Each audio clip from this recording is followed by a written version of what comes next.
Hello बच्चों, आज का जो टॉपिक है क्लास 12 ज्योग्राफी की फर्स्ट बुक मानव भूगोल के मूल सिद्धांत का चैप्टर नंबर 3 जिसका नाम है जनसंख्या संगठन यानी कि पॉपुलेशन कंपोजिशन। और दोस्तों इस बुक का पहला और दूसरा चैप्टर मैंने ऑलरेडी कंप्लीट करा दिया है। अगर आपने अभी तक उस वीडियो को नहीं देखा है तो नीचे आपको इसी वीडियो के डिस्क्रिप्शन बॉक्स में उसका लिंक मिल जाएगा, या अगर आप सर्च करेंगे तो आपको चैनल के प्लेलिस्ट में भी वीडियो देखने के लिए मिल जाएगा। आपको सिंपली सर्च करना है geography wise soft study Akash Kumar, तो आपको मिल जाएगा। और चलिए आज हम लोग चैप्टर 3 की शुरुआत करने वाले हैं, जनसंख्या संगठन। बहुत इंपॉर्टेंट चैप्टर है और छोटा सा चैप्टर है। इसमें हमें क्या क्या पढ़ना होगा, जनसंख्या संगठन क्या है, नगरीय और ग्रामीण जनसंख्या संगठन के बारे में, लिंगानुपात क्या होता है, आयु संरचना, आयु लिंग पिरामिड, साक्षरता, मानवीय क्रियाएं जिसमें आपका प्राथमिक द्वितीयक तथा तृतीयक। ऐसे आपको इसी बुक में जो आपका ये बुक है मानव भूगोल के मूल सिद्धांत, इसमें आपको चैप्टर 5, 6, 7 में आपको प्राथमिक क्रियाकलाप, द्वितीयक, तृतीयक सभी के बारे में अलग अलग अच्छे तरीके से पढ़ना है। लेकिन इस चैप्टर में हम लोग थोड़ा सा इस पे टर्म्स पे डिस्कस करेंगे क्योंकि इसमें मानवीय क्रियाओं के बारे में भी बतलाया गया है। तो ये जो आपका चैप्टर कंटेंट था इसी पे आज हम लोग फोकस करेंगे। चलिए एनसीईआरटी को थोड़ा सा हम लोग ध्यान दे लेते हैं। जनसंख्या संगठन जो आपका ये चैप्टर 3 है, हालांकि मैंने इसका नोट्स भी आपके लिए बनाया है जिससे आपको समझने में आसानी होगी। तो कहता है कि पॉपुलेशन कंपोजिशन यानी कि जनसंख्या जो संगठन होती है तो जनसंख्या की उन विशेषताओं को प्रदर्शित करता है जिनकी माप की जा सके। अच्छा, आप एक क्लियरली आप एक समझो, दुनिया में हर एक आदमी जो है एक दूसरे से क्या है, भिन्न है। Each person is unique.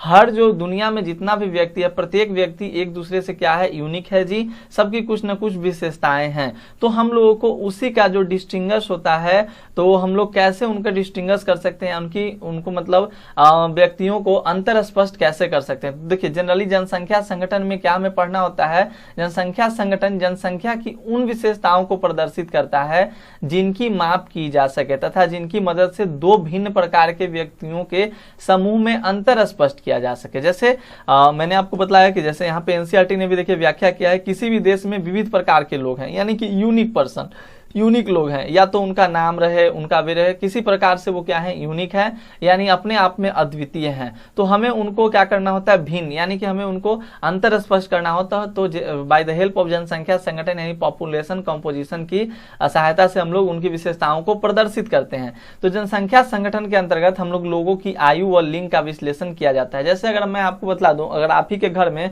दो व्यक्ति है, ठीक है, तो मैं बोलूंगा कि इन दोनों में आप डिफरेंस कीजिए, तो आप पहला ये बोलिएगा कि ये जो है लड़का है या लड़की है, ये आप बोलेंगे तो पहला तो आपका लिंग हो गया, ठीक है। अगर आप डिफरेंस करना चाहेंगे तो ये लड़का है या लड़की है। दूसरा हो सकता है कि आप ये कहेंगे कि ये 5 साल का है और ये 10 साल का है, कर सकते हैं ना। तो आयु के आधार पर व लिंग के आधार पर, या दोस्तों आप जो उनको मैं अंतर स्पष्ट करने के लिए मैं कहूँ दो व्यक्तियों में मैं आपको अंतर स्पष्ट करने के लिए कहूँ तो आप उनको निवास के स्थान पर भी कर सकते हैं, उनकी जाति के आधार पर भी, भाषा के आधार पर, धर्म और उनकी पढ़ाई लिखाई के आधार पर भी हम लोग कर सकते हैं। तो जनसंख्या संगठन में जनरली हम लोग यही पढ़ेंगे, आयु के बारे में, लिंग के बारे में, निवास का स्थान, जनजातीय, भाषा, धर्म, साक्षरता, इन सभी चीजों पे हम लोग आज अध्ययन करेंगे। और जनसंख्या संगठन क्या होता है, ये जरूरी भी होता है, किस लिए, तो ये भविष्य में विकास की योजनाओं को बनाने एवं निश्चित करने में अपना महत्वपूर्ण योगदान देता है, ठीक है। तो ध्यान दीजिएगा, हम लोग जो लोग होते हैं, पीपुल को हम लोग डिस्टिंग्विश कर सकते हैं उनके एज के आधार पर, उनके सेक्स के आधार पर और उनके प्लेस ऑफ रेसिडेंस यानी कि निवास के स्थान के आधार पर हम लोग उनको क्या कर सकते हैं, भिन्न यानी कि अंतर स्पष्ट कर सकते हैं। तो ध्यान दीजिएगा, यह हो सकता है उनका पेशा, ऑक्यूपेशन क्या है, इसके आधार पर भी हम लोग कर सकते हैं, वो क्या करते हैं, उनकी शिक्षा कैसी है। तो उनका अंतर स्पष्ट करने का अलग अलग विधि है, अलग अलग तरीका है जिसके आधार पर हम लोग एक दूसरे में अंतर स्पष्ट कर सकते हैं। और इसी जनरली जनसंख्या संगठन जो होता है वही विशेषताओं को प्रदर्शित करता है। तो ध्यान रहेगा, जनसंख्या संगठन जो है टर्म से आपका क्लियर हो चुका होगा। अभी मैं आपको बतला दूं, आगे हम लोग चलेंगे, यहाँ पर एनसीईआरटी को भी थोड़ा सा हम लोग मद्देनजर रखते चलते हैं। देखिए लोगों को आयु, लिंग तथा उनके निवास स्थान के आधार पर पृथक किया जा सकता है, किसके, तो जनसंख्या संगठन के अंतर्गत, या तो उनके व्यवसाय के आधार पर, या तो उनकी शिक्षा या जीवन प्रत्याशा यानी कि जो उनकी लाइफ एक्सपेक्टेंसी है, कितने साल उनकी जीवन आयु है, कितना काल है, कितना साल तक वो जीवित रहते हैं, इसके आधार पर भी हम लोग उसको बांट सकते हैं, अंतर स्पष्ट कर सकते हैं। अगला जो यहाँ टर्म्स है हमारा लिंग संगठन यानी कि सेक्स कॉम्पोजिशन, पिछले क्लासेस में आपने सेक्स रेशियो के बारे में पढ़ा होगा। The ratio between the number of women and main in the population is called the sex ratio. तो वही लिंग संगठन के अंतर्गत हम लोग इसके बारे में पढ़ेंगे। और सबसे पहले यहाँ पे कुछ नोट्स है मेरे द्वारा जो मैं पहले आपको बतला देता हूँ, देन एनसीईआरटी को मैं एक्सप्लेन करता हूँ। तो देखिए, लिंगानुपात यानी सेक्स रेशियो, लिंगानुपात का संबंध पुरुष स्त्री की संख्या के अनुपात से है, यानी कि the ratio between the number of women and main in the population. तो उसी को हम लोग कहते हैं, जब पुरुष और स्त्री की संख्या के अनुपात को निकाला जाता है उसी को लिंगा अनुपात कहा जाता है, लिंगानुपात कहा जाता है। इसके अंदर प्रति 1000 पुरुषों की संख्या पर स्त्रियों की संख्या की गणना की जाती है। अब कैसे गणना की जाती है, जैसे यहाँ पे देखेंगे, कहता है कि कुछ देशों में जो सूत्र होता है लिंगानुपात निकालने का, पुरुष जनसंख्या बटा में स्त्री जनसंख्या गुने 1000, समझिएगा।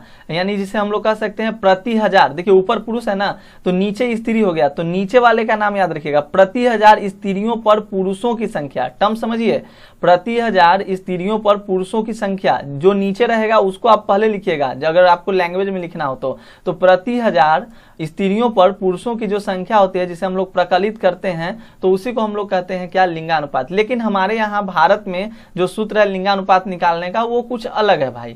क्यों अलग है? क्योंकि यहाँ पर स्त्रियों की जनसंख्या को ऊपर रखा जाता है और पुरुषों की जनसंख्या को नीचे रखा जाता है, यानी कि प्रति 1000 पुरुषों पर स्त्रियों की संख्या। यहाँ पर देखिएगा प्रति 1000 स्त्रियों पर पुरुषों की संख्या, लेकिन यहाँ पर हमारे यहाँ जो भारत का जो सूत्र है लिंगानुपात निकालने का वो प्रति 1000 पुरुषों पर स्त्रियों की संख्या है। अब आपके मन में सवाल आ रहा होगा कि आखिर ऐसा क्यों, आखिर ऐसा क्यों? तो ऐसा इसलिए भैया क्योंकि यहाँ पे आप देखिए टर्म्स, विकसित देशों में लिंगानुपात महिलाओं के पक्ष में होता है जबकि विकासशील देशों में यह पुरुष के पक्ष में होता है। तो अपना देश क्या है? अपना देश विकासशील देश है, तो विकासशील देश में क्या होता है? लिंगानुपात पुरुष के पक्ष में होता है, तो ये तो पुरुष के पक्ष में ही न बतलाएगा। यानी कि आपको यहाँ पे एनसीईआरटी में बहुत ही अच्छा टर्म्स देखिए पढ़ने के लिए मिला है, प्रतिकूल और अनुकूल। तो प्रतिकूल और अनुकूल के बारे में बतलाई गई है, जिससे आप समझ जाइएगा कि क्यों भारत में जो होता है प्रति 1000 पुरुषों पर स्त्रियों की संख्या क्यों गणना की जाती है लिंगानुपात में। तो कहता है कि जिन प्रदेशों में लिंग भेदभाव अनियंत्रित होता है,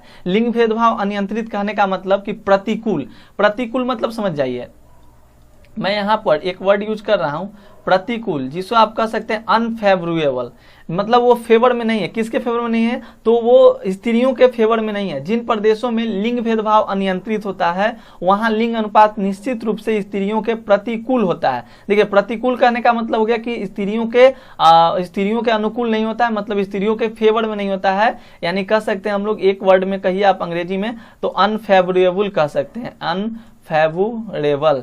आप स्पेलिंग देख लीजिएगा तो अनफेवरेबल होगा। मतलब क्या होने कहने का मतलब कि जो वहां का माहौल रहता है वो स्त्रियों के प्रतिकूल होता है, उनके अनुकूल नहीं होता है। यानी कि जो स्त्री भ्रूण हत्या, शिशु, यानी कि जिन देशों में पुरुषों की तुलना में स्त्रियों की संख्या कम होती है, जैसे हमारे यहाँ भारत में जो हुआ, एक टर्म समझिएगा, पुरुष की तुलना में स्त्री की संख्या क्या है? अभी भी कम है। तो जहां पे पुरुष की तुलना में स्त्री की संख्या कम होती है वहां पे ये सूत्र लगाया जाता है। जहां पे समझ आइए, एक मैं यहाँ पे टर्म्स देता हूं, जैसे स्त्री को W से वुमेन कह सकते हैं और M से मेन हो गया, ठीक है। तो जहां पर पुरुषों की तुलना में स्त्रियों की संख्या कम होती है, यानी कि वुमेन क्या है? कम है। W क्या है? लड़कियां, जो स्त्रियां हैं वो कम है, तो वहां पे हम लोग इस सूत्र का प्रयोग करेंगे। और जहां पे दोस्त, जहां पे लड़कियों की संख्या यानी स्त्रियों की संख्या ज्यादा है तो वहां पे हम लोग कह सकते हैं W, तो यहाँ पे ग्रेटर का साइन हो जाएगा, और मेन, तो वहां पे हम लोग इस सूत्र द्वारा प्रयोग करके हम लिंगानुपात को निकालते हैं। क्लियर है? क्लियर रहेगा सभी का? समझ चुके हैं लिंगानुपात निकालने का क्यों ऐसा होता है। अभी भी जो 72 जो देश हैं लगभग एनसीईआरटी में देखिए यहाँ पे बतलाया गया है, सारा टर्म्स में यहीं से बतलाता हूं। और देखिए थोड़ा सा इसको भी समझ लेते हैं। अभी हम लोगों ने तो प्रतिकूल को समझा, अनुकूल का मतलब क्या होता है? सिंपल है। देखिए प्रतिकूल कहने का मतलब क्या हो गया कि जहां पर स्त्रियों के लिए अच्छी सुविधाएं नहीं है। अच्छी सुविधा कहने का मतलब कि अभी भी वहां पे भ्रूण हत्या होता है, पेट में ही लड़कियों को मार दिया जाता है, शिशु हत्या होता है, घरेलू हिंसा होता है लड़कियों पे। तो ये सारी प्रथा जहाँ पे प्रचलित है, जहाँ पे अभी स्त्रियों का जो है भेदभाव का वहां पे प्रचलन स्टार्ट है, तो अनफेवरेबल कंडीशन है। जैसे हमारे यहाँ भारत में भी स्त्रियों की संख्या कम है, तो वहां पे हम लोग ऊपर में स्त्रियों की संख्या बटा में पुरुषों की संख्या गुने 1000 से करके लिंगानुपात को निकालते हैं।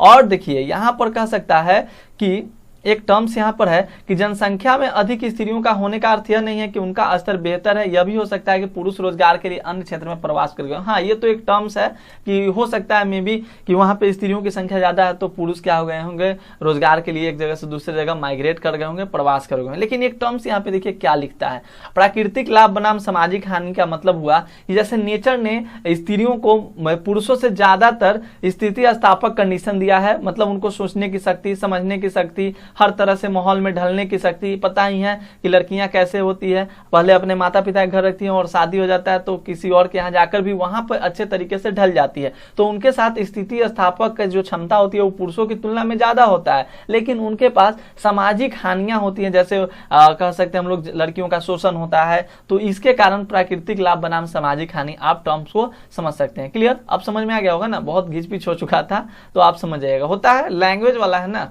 मैथमेटिक्स तो है नहीं कि उसको एक तरह से दूसरे तरह समझा दिया जाए, इसमें जितना भी टर्म्स है ना आपको समझाना ही पड़ता है। तो अभी मैं बात कर रहा था प्रतिकूल और अनुकूल के बारे में, तो इस पे थोड़ा चर्चा मैंने नहीं किया। देखिए, प्रतिकूल कहने का मतलब हुआ कि अनफेवरेबल कंडीशन, जहां पे वो क्या हो गया कि लड़कियों के लिए भ्रूण हत्या होता है, जहां स्त्रियों की संख्या कम है। और अनुकूल कहने का मतलब हो गया जहां पर स्त्रियों की संख्या क्या हो गई दोस्त, ज्यादा हो गई। अनुकूल कहने का मतलब उनके लिए फेवरेबल हो गया। जिन देशों में पुरुषों की तुलना में स्त्रियों की संख्या ज्यादा हो गई वहां पे अनुकूल हो गया, और जिन देशों में स्त्रियों की संख्या पुरुषों की तुलना में कम हो गई वहां पर क्या हो गया, स्त्रियों की संख्या कम हो गई, वहां पे प्रतिकूल हो गया, यानी अनफेवरेबल हो गया।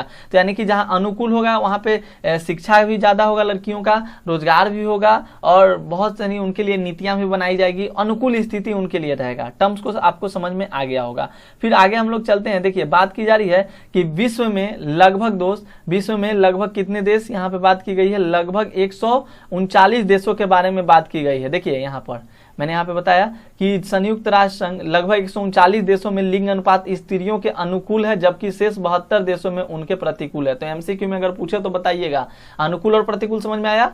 फिर से मैं बता दूं, प्रतिकूल कहने का मतलब हो गया अनफेवरेबल, मतलब वो विकासशील देशों में होता है। जैसे हमारे यहाँ भारत में अनफेवरेबल, प्रतिकूल कंडीशन का हमें भारत में हम समझ सकते हैं। और अनुकूल कहने का मतलब कि जहां पे स्त्रियों की संख्या ज्यादा है, या स्त्रियों की संख्या ज्यादा कहने का मतलब कि उनके पास शिक्षा की व्यवस्था है, रोजगार की व्यवस्था है और लड़कियों के लिए अलग से कोई सरकारी नीतियां भी बनाई गई है। तो अनुकूल स्थिति पैदा होती है, यानी कि फेवरेबल कंडीशन वहां पे है लड़कियों के लिए, यानी स्त्रियों के लिए। जनरल सा टर्म्स ये समझिए। तो लिंगानुपात को कैसे निकाला जाता है ये आपने समझा, सेक्स रेशियो कैसे निकाला जाता है। अब बात कर ले हम लोग। देखिए, विश्व की जनसंख्या का औसत लिंग अनुपात प्रति 100 स्त्रियों पर 102 पुरुष है। पूरे वर्ल्ड की बात करें, यानी कि 100 पुरुष पर 100 स्त्री पर 102 पुरुष है। वही विश्व में अगर बात कर लें तो उच्चतम लिंग अनुपात लैटविया का दर्ज किया गया। वीवीआई प्रश्न ऑब्जेक्टिव के लिए कि लैटविया में सबसे ज्यादा लिंग अनुपात है, यानी कि जहां पे लड़कियों की संख्या ज्यादा है। कहा जाता है कि लैटविया में जो सर्वे है उसके अनुसार 100 स्त्री पर मात्र 85 लड़का,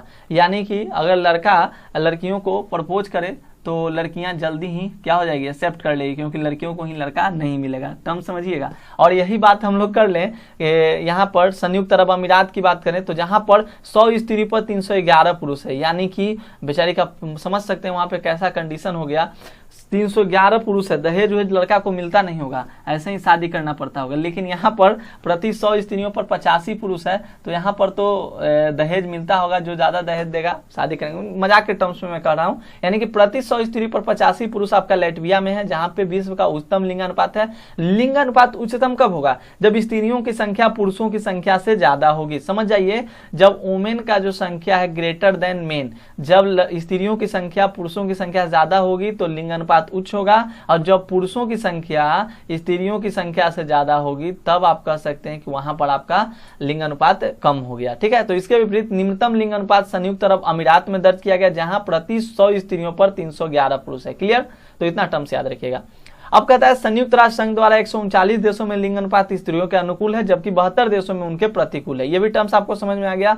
सामान्यतः एशिया में लिंग अनुपात निम्न है, चीन, भारत, सऊदी अरब, पाकिस्तान व अफगानिस्तान जैसे देशों में लिंग अनुपात और भी निम्न है। तो ये बातें समझेंगे आप लोग कि विकासशील देश है तो लिंग अनुपात निम्न है, यानी कि स्त्रियों की संख्या वहां कम है। जहां पे स्त्रियों की संख्या ज्यादा वहां पे लिंग अनुपात क्या है, तो ज्यादा, लिंग अनुपात क्या है, ज्यादा, और जहां पे स्त्रियों की संख्या कम वहां पे लिंग अनुपात कम। दूसरी ओर रूस सहित यूरोप के एक बड़े भाग में पुरुष अल्पसंख्यक हैं। यूरोप के अनेक देशों में पुरुष की कमी, वहां स्त्रियों की बेहतर स्थिति था। भूतकाल में विश्व के विभिन्न भागों में अत्यधिक पुरुष उत्प्रवास के कारण है। तो ये मतलब वहां पे उत्प्रवास हो गया। उत्प्रवास का टर्म्स मैंने पिछले क्लास में समझाया था आपको चैप्टर 2 में, तो अगर आपने अभी तक नहीं देखा जरूर देखिएगा, चैनल पर नहीं होंगे सब्सक्राइब कर लीजिएगा।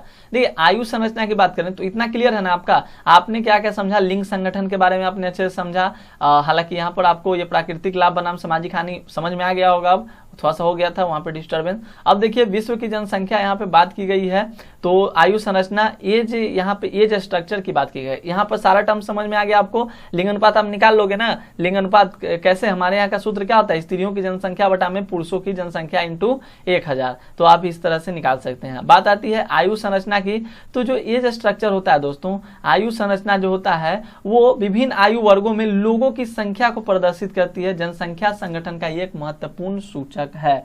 तो ये जनसंख्या संगठन का क्या है, तो बहुत ही महत्वपूर्ण सूचक है।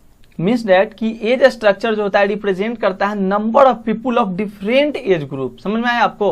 और ये जो है एक इंपॉर्टेंट इंडिकेटर है किसका, तो पॉपुलेशन कॉम्पोजिशन का। एज स्ट्रक्चर से भी हम लोग क्या कर सकते हैं, विभिन्न आयु वर्ग के लोगों की पहचान कर सकते हैं, उनको प्रदर्शित कर सकते हैं। क्लियर, यानी कि पॉपुलेशन कॉम्पोजिशन में यही पढ़ते हैं हम लोग, किस तरह से भिन्न हम लोग उनको अलग अलग बांट सकते हैं, बता सकते हैं कि इनमें क्या कुछ डिफरेंट है, क्या कुछ डिफरेंट है, ये टर्म्स आप समझिए। तो बात की जाती है आयु लिंग, यहाँ पर आयु संरचना, तो कहता है कि 15 से 59 आयु वर्ग के बीच जनसंख्या का बड़ा आकार एक विकासशील कार्यशील। तो जो 15 से 59 का जो एज आता है ना, उसको हम लोग कार्यशील के अंतर्गत रखते हैं। 60 वर्ष से अधिक वाले को हम लोग वृद्ध के रूप में रखते हैं, वृद्ध जनसंख्या को प्रदर्शित करता है। तो याद रखिएगा 15 से 59 जो होता है वो आपका कार्यशील जनसंख्या होता है, और 60 वर्ष से अधिक जो आपका होता है वो आपका एक कह सकते हैं कि वृद्ध होता है। वृद्ध मतलब जिसका स्वास्थ्य संबंधी सेवाओं के लिए अधिक खर्च की आवश्यकता होती है। और इस प्रकार की जो जनसंख्या होती है 60 वर्ष से ऊपर वाले वृद्ध जनसंख्या, इसकी जो जनरली मदद करने वाले कौन होते हैं, तो कार्यशील जनसंख्या, यानी 15 से 59 वर्ष वाले लोग इनकी मदद करते हैं। ठीक है, और इसमें जन्म दर ऊंची है, जनसंख्या का युवा कहता है यहाँ पे देखिए एक टर्म्स, इसी प्रकार युवा जनसंख्या के उच्च अनुपात का अर्थ है कि प्रदेश में जन्म दर ऊंची है और जनसंख्या युवा है। मतलब 15 से 59 का अगर ज्यादा है तो आप कह सकते हैं कि वहां का जनसंख्या जो हो युवा है। ठीक है, क्लियर। अब देखिए एक टर्म्स यहाँ पे ये भी है, आपको आयु संरचना भी समझ में आएगा कि आयु संरचना क्या करता है। तो आयु संरचना आपको क्या करता है, विभिन्न आयु वर्ग में लोगों की संख्या को प्रदर्शित करती है, यानी कि रिप्रेजेंट करता है number of people different age group. Different age group के लोगों का नंबर ये दर्शाता है, बतलाता है, ये भी क्लियर। अब बात कर ले हम लोग आयु लिंग पिरामिड। आयु लिंग पिरामिड क्या है भैया, तो आयु लिंग पिरामिड यानी कि एज सेक्स पिरामिड। तो ये क्या करता है, जनरली जो होता है वो पॉपुलेशन को रिफर करता है number of female and male different age group में। ये जो आपका यहाँ पर ये आयु संरचना होता है वो केवल डायरेक्ट बतलाता है कि हाँ 15 से 59 कितना है, 60 कितना है। अब यहाँ पर आयु लिंग पिरामिड में लड़के और लड़कियां यानी कि पुरुष और स्त्रियों के बारे में बतलाया जाता है। देखिए टर्म्स क्या कहता है कि विभिन्न आयु वर्गों में स्त्रियों और पुरुषों की संख्या से है आयु लिंग पिरामिड का संबंध। और जनसंख्या पिरामिड का प्रयोग जनसंख्या की आयु लिंग संरचना को दर्शाने के लिए भी किया जाता है। अब देखिए जनसंख्या पिरामिड में क्या होता है कि जो बायां भाग होता है, जैसे मैं एक एग्जांपल के तौर पे यहाँ पे बस इतना समझिए, अभी इतना समझिए कि ये जनसंख्या पिरामिड का एक स्ट्रक्चर है। ठीक है, ये जो आप देख रहे हैं फिगर 3.1। अब बात यहाँ पे की गई है कि जो बायां भाग होता है ना, इधर का जो बायां भाग होता है वो परसेंटेज ऑफ मेल को दर्शाता है। बायां भाग इधर वाला परसेंटेज ऑफ मेल, और इधर वाला जो होता है दायां भाग जो होता है राइट साइड जो होता है वो परसेंटेज ऑफ फीमेल को दर्शाता है। देखिए यहाँ पे टर्म्स को बताया गया है कि जनसंख्या पिरामिड प्रत्येक आयु वर्ग में बायां भाग पुरुषों का प्रतिशत तथा दायां भाग स्त्रियों का प्रतिशत जो है वो दर्शाता है। क्लियर, समझ में आया सभी को। अब देखिए विस्तारित होती जनसंख्या, तो कहता है देखिए नाइजीरिया जो देश है वहां का आयु लिंग पिरामिड बनाया गया। तो देखा गया यहाँ पर आप एक टर्म्स को बस समझ लीजिए, ये समझ लीजिएगा तो आपको सारा टर्म समझ में आएगा। और ये चैप्टर बहुत ही आसान छोटा सा चैप्टर है। तो नाइजीरिया का जब आयु लिंग पिरामिड बनाया गया तो आपको पता है कि बाएं साइड यानी लेफ्ट साइड पुरुषों की जनसंख्या को रखा गया, और यहाँ पे फिगर में आप देख भी सकते हैं। और दाएं साइड यानी कि दायां साइड राइट साइड आपका परसेंटेज ऑफ फीमेल रखा गया। तो आप नीचे देखिए इधर आपका एज दिया गया गया भैया 0 से 4, तो 0 से 4 में कितना ज्यादा है जी, बहुत ज्यादा, यानी कि इस देश में बर्थ रेट बहुत ही ज्यादा है, उच्च जन्म दर है। उच्च जन्म दर किसका है, तो लड़कों का भी उच्च जन्म ज्यादा है, और इधर लड़कियों का देखिए तो इधर भी उच्च जन्म दर ज्यादा है। टर्म समझ में आया, यानी कि आपने यहां तक समझा कि 0 से 4 वाले का कितना है, तो उच्च जन्म दर है, ये टर्म समझिए। 5 से 9 साल वाले भी ऊंचे हैं, 10 से 14 भी ऊंचे हैं, 15 से 59 भी ऊंचे हैं, और लड़कियों के भी जो जनरली है लड़कियां भी लड़के के साथ टर्मिनेट करते जा रहे हैं। तो ये समझिएगा जिसमें नीचे का ज्यादा, यहाँ पर आप नीचे ध्यान दीजिएगा, जिसमें ये ज्यादा रहेगा तो समझ आइए कि उच्च जन्म दर है, यानी कि वहां की जनसंख्या जो है वो ज्यादा है, विशाल जनसंख्या है, और वहां पे युवा भी देखिए, युवा कितने ज्यादा हैं, जनसंख्या युवा वर्ग देखिए 15 से 59 में अगर आप जाइएगा यहां तक, तो टोटल आप देखिए कितना हो गया, लगभग इतना एरिया कवर कर लिया जी, यानी कि यहाँ पर युवा आयु वर्ग भी ज्यादा है। तो ऐसे ऐसे कौन कौन से देश है, बांग्लादेश है। तो कभी कभी ऑब्जेक्टिव में पूछ देता है कि नाइजीरिया का आयु लिंग पिरामिड कैसा, थोड़ा सा इसको रट लीजिएगा, त्रिभुजाकार का है, त्रिभुजाकार बन रहा है ना, एक त्रिभुज के जैसा इसका स्ट्रक्चर बन रहा है, आप देख सकते हैं। तो इसको आप ध्यान में रखिएगा। बांग्लादेश का भी बनाइएगा तो इसी तरह का बनेगा, क्योंकि बांग्लादेश में भी बर्थ रेट ज्यादा है। अगर आप मैक्सिको का भी बनाइएगा तो ऐसा ही बनेगा, क्योंकि यहाँ पे भी मैक्सिको में भी बर्थ रेट ज्यादा है। तो इस टर्म को आप थोड़ा सा ध्यान दीजिएगा। अगला देखिएगा, बात कर ले हम लोग स्थिर जनसंख्या। तो ऑस्ट्रेलिया का आयु लिंग पिरामिड घंटी के आकार का है, जो शीर्ष और शुंडाकार होता है। देखिए ऑस्ट्रेलिया की बात की जा रही है, तो ऑस्ट्रेलिया तो आपको पता है थोड़ा सा क्या है, विकसित है। तो यहाँ पर देखिए क्या होता है, जन्म दर कितना कम है भैया, जन्म दर आप देख रहे हैं 0 से 4 साल में कितना कम है, 5 से 9 साल में कितना कम है, 10 से 14 साल में कितना कम है। यानी कि बात कर ले हम लोग तो यहाँ पे जन्म दर जो है वो बहुत ही कम है, जन्म दर कम है, यानी कि वो विकसित देश है। यहाँ पर स्त्रियों की संख्या और पुरुषों की संख्या में तुलना करें तो लगभग सेम ही आ रहा है, देख रहे हैं, थोड़ा सा स्त्रियों की संख्या ही ज्यादातर हमें नजर देखने के लिए मिला। देखिए स्त्री की संख्या ज्यादा, इधर भी ज्यादा है, यहाँ पर भी पुरुषों की अपेक्षा ज्यादा है, यानी कि विकसित है। तो यहाँ का अगर आपको निकालना होगा लिंगानुपात तो क्या कीजिएगा, ऊपर में स्त्री रखिएगा या पुरुष, कमेंट सेक्शन में कमेंट करके बतलाइए। अभी मैंने बहुत ही अच्छे तरीके से समझाया है जी, बहुत ही अच्छे तरीके से समझाया है। देखिए लेडीज फर्स्ट, जहाँ पे लेडीज फर्स्ट होगा भारत में, यानी कि ऊपर में आप किसको रखिएगा, पुरुष को रखिएगा, नीचे रखना है आपको स्त्री को, ठीक है। तो ये क्लियर आपका। अब यहाँ पर देखिएगा, देखिए ह्रस्वमान जनसंख्या यानी डिक्लाइन कर रहा है। देखिए पहला में आपने क्या पढ़ा, यहाँ पे टर्म समझिए, पहला में आपने पढ़ा विस्तारित होती जनसंख्या, यानी कि एक्सपेंड कर रहा है, और यहाँ पर स्थिर जनसंख्या यानी कांस्टेंट हो गया। ऑस्ट्रेलिया का आप देख सकते हैं तो कांस्टेंट हो गया। अगर बात कर ले यहाँ पर देखिए बताई गई है कि जन्म दर और मृत्यु दर लगभग समान है यहाँ पे। नेक्स्ट अगर बात कर ले हम लोग यहाँ पे ह्रस्वमान यानी कि डिक्लाइन कर रहा है। जापान के पिरामिड का संकीर्ण आधार और शुंडाकार शीर्ष निम्न जन्म और मृत्यु दर को दर्शाता है। इन देश में जनसंख्या वृद्धि शून्य अथवा ऋणात्मक है, यानी कि जनसंख्या वृद्धि बहुत कम है, इसलिए ये क्या है, विकसित देश है। जैसे आप देख सकते हैं, देखिए जन्म दर कितना कम है, 5 से 9 में हम लोग जाते हैं, 5 से 9 साल में देखिए 0 वाले में तो ये एकदम कम है, और लड़कियों की संख्या थोड़ा ज्यादा है लड़कों से, देख रहे हैं आप लोग, स्त्रियों की संख्या ज्यादा है। जापान में बात करें 5 से 9 साल, 15 से 19 साल, 25 से 29 साल, तो आप सिंपल देख सकते हैं इसका जो आकार बना वो शुंडाकार बना, ठीक है। शुंडाकार शीर्ष का इसका क्या बन रहा है, तो आकार बन रहा है। तो इसको थोड़ा सा आप लोग टर्म्स वाइज में ध्यान से रखिएगा, ताकि आप इसको अच्छे से एक्सप्लेन कर सकें, और थोड़ा सा इन तीनों टर्म्स को आप अच्छे से याद कर लीजिएगा। पहला एक एग्जांपल याद रखिए, किसका, पहला एक एग्जांपल आप याद रखिए स्थिर का, विस्तारित का, और एक आपका ह्रस्वमान एंड डिक्लाइनिंग पॉपुलेशन का भी आप लोग एक जो आपका ये है पिरामिड है उसको आप ध्यान में रखेंगे। अब बात आती है यहाँ पे वृद्ध होती जनसंख्या। देखिए क्या कहता है, जनसंख्या का वृद्ध होना एक ऐसी प्रक्रिया जिससे बुजुर्ग जनसंख्या का हिस्सा अनुपात की दृष्टि से बड़ा हो जाता है। 20वीं शताब्दी की नई परिघटना है। विश्व के अधिकांश विकसित देशों में उच्च आयु वर्गों में बढ़ी हुई जीवन प्रत्याशा के कारण जनसंख्या बढ़ गई है। जन्म दरों में हास्य के साथ जनसंख्या में बच्चों का अनुपात घट गया। तो ये तो वृद्ध होती जनसंख्या, ज्यादातर वृद्ध जनसंख्या जो है वो वहां पे है। अब देखिए एक टर्म्स बहुत ही इंपॉर्टेंट है, और समझिए कि कह सकते हैं सेकंड लास्ट टॉपिक है इस वीडियो का, तो ज्यादा घबराइए नहीं, वीडियो जल्द ही समाप्त होने वाली है। ग्रामीण नगरीय संगठन, यानी कि जो रूरल होता है, रूरल और अर्बन जो कंपोजिशन है उसके बारे में पढ़ना है। तो बहुत ही सिंपल टर्म्स है दोस्त। आप अगर ग्रामीण इसके बारे में मैं बात करूं, जैसे यहाँ पर आयु लिंग पिरामिड तो आपने समझ लिया, यहाँ पर बात करूँ ग्रामीण नगरीय संगठन की, तो समझ आइए ग्रामीण जनसंख्या और नगरीय जनसंख्या। तो ग्रामीण जनसंख्या और नगरीय जनसंख्या में अगर मैं आपसे पूछूं कि आप क्या बता सकते हो, 2-3 डिफरेंस आप बता सकते हैं, तो आप जनरली कहोगे कि बिल्कुल बता सकते हैं। क्या क्या, तो सिंपल सा टर्म्स है ना। पहला अगर हम लोग बात कर लें तो ग्रामीण जनसंख्या छोटी छोटी बस्तियों में रहती है, जिसे हम लोग गाँव के नाम से भी जानते जानते हैं। वही अगर हम लोग शहर की बात कर लें, नगर की बात कर लें, तो बड़ी बड़ी बस्तियों में रहती हैं, जिन्हें हम लोग नगर कहते हैं, शहर कहते हैं, अर्बन कहते हैं। ग्रामीण जनसंख्या का जो मुख्य जो कार्य होता है, लोग कृषि पे ही डिपेंड रहते हैं, यानी कह सकते हैं प्राथमिक क्रियाकलाप में डिपेंड कर सकते हैं। अब बच्चों के मन में होगा कि सर ये प्राथमिक क्रियाकलाप क्या है, तो अरे भैया आप टेंशन मत लीजिए, चैप्टर नंबर 5 में आप प्राथमिक क्रियाकलाप के बारे में बहुत ही अच्छे तरीके से समझ सकते हैं। बस इतना समझिए, प्राथमिक कहने का मतलब हो गया प्राकृतिक क्रियाकलाप, जैसे कि खेती हो गया, जंगली पशुओं का खाना हो गया, जंगल से चीजों को लाकर आखेटन करना, शिकार करना, ये सब आपके आते हैं प्राथमिक क्रियाकलाप के अंतर्गत, ठीक है।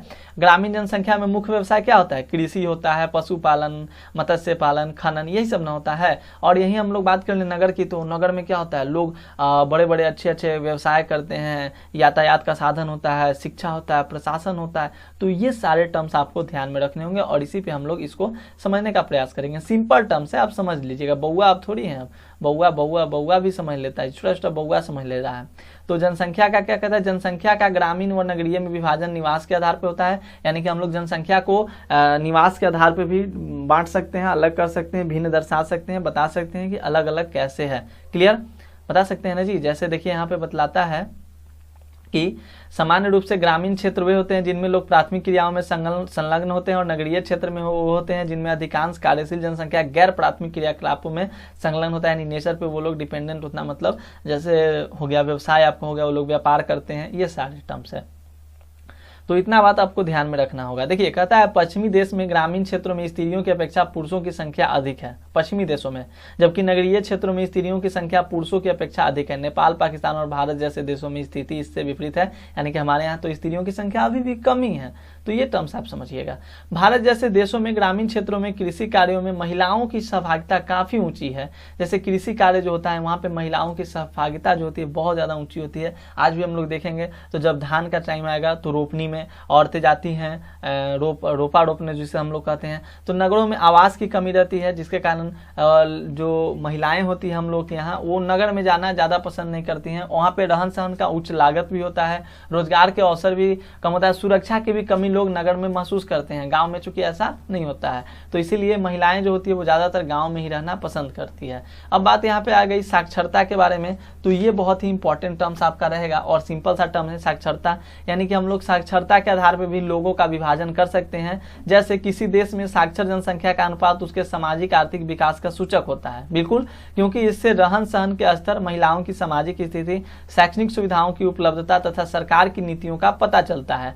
आर्थिक विकास का स्तर साक्षरता का कारण एवं परिणाम दोनों है। भारत में साक्षरता दर 7 वर्ष से अधिक आयु वाले जनसंख्या के उस प्रतिशत को सूचित करता है जो पढ़ लिख सकता है, यानी कि साक्षरता दर 7 वर्ष से अधिक है आयु वाले जो भी जनसंख्या है वो पढ़ लिख सकता है, जिसमें थोड़ा थोड़ा गणित की भी अंगगणितीय परिकलन की योग्यता भी उनमें आ जाती है। तो ये सारे टर्म्स के आधार पे हम लोग कर सकते हैं। देखिए यहाँ पर आपको एक दिखलाया गया ग्रामीण नगरीय लिंग संगठन, यानी चयनित देश, जैसे जिम्बाब्वे के बारे में बतलाई गई है। यहाँ पे ये जो आपका है 1032 ये शहरी है, सॉरी ग्रामीण है, और ये आपका शहरी है। और यहाँ पर 1000 पुरुषों की तुलना में स्त्रियों की संख्या भी आपको बतलाई गई है। व्यवसायिक संरचना क्या होता है, कॉमर्शियल जो आपका स्ट्रक्चर होता है। तो कार्यशील जनसंख्या आपने पढ़ा 15 से 59 वर्ष कार्यशील आयु वर्ग होता है, जो कि बहुत सारे कार्य को करते हैं।